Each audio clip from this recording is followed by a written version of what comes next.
శాసన మండలిలో సోమవారం కూడా వైఎస్ఆర్సీపీ ఎమ్మెల్సీల ఆందోళనలను కొనసాగిస్తామన్నారు ప్రతిపక్ష నేత బొత్స సత్యనారాయణ.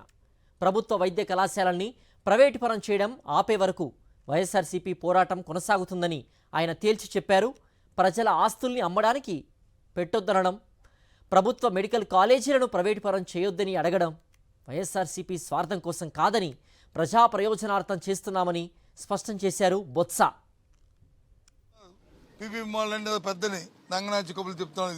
ఇది చాలా తప్పు, ఇది చాలా దోపిడీ. రాష్ట్రంలో అన్ని వర్గాలు అంత మేధావులు ఒకసారి ఆలోచించమని కోరుతున్నాను. ఏ రకంగా ఈ ప్రభుత్వం దోపిడీ చేస్తుందో, ఏ రకంగా ఈ ప్రభుత్వం వచ్చి వాళ్ళ అవినీతి కోసం, వాళ్ళ స్వభావం కోసం, వాళ్ళ సొంతం కోసం ఈ రాష్ట్రం ఎటుపోయినా పర్వాలేదు, ప్రజలు అయిపోయినా పర్వాలేదు, మా తాలూకా ముందు ముఖ్యమని చెప్పి తీసుకున్న విధానాన్ని మేము తీవ్రంగా ఖండిస్తున్నాం. అందుకే ఈరోజు దాని మీద చర్చ జరగాలని పట్టుబట్టాం.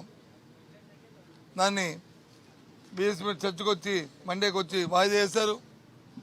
ఆ రోజు మేము ప్రభుత్వాన్ని నిలదీస్తాం, ప్రభుత్వాన్ని ఈ విధానం రద్దు చేసిన వరకు పోరాడతాం. మాకే మరి దీని మీద రాజకీయ స్వభావం కాదు, రాజకీయ స్వార్థం కాదు. ఇది ప్రజా ప్రయోజనాల దృష్ట్యా, ఆరోగ్యం దృష్ట్యా ఇది అవసరం.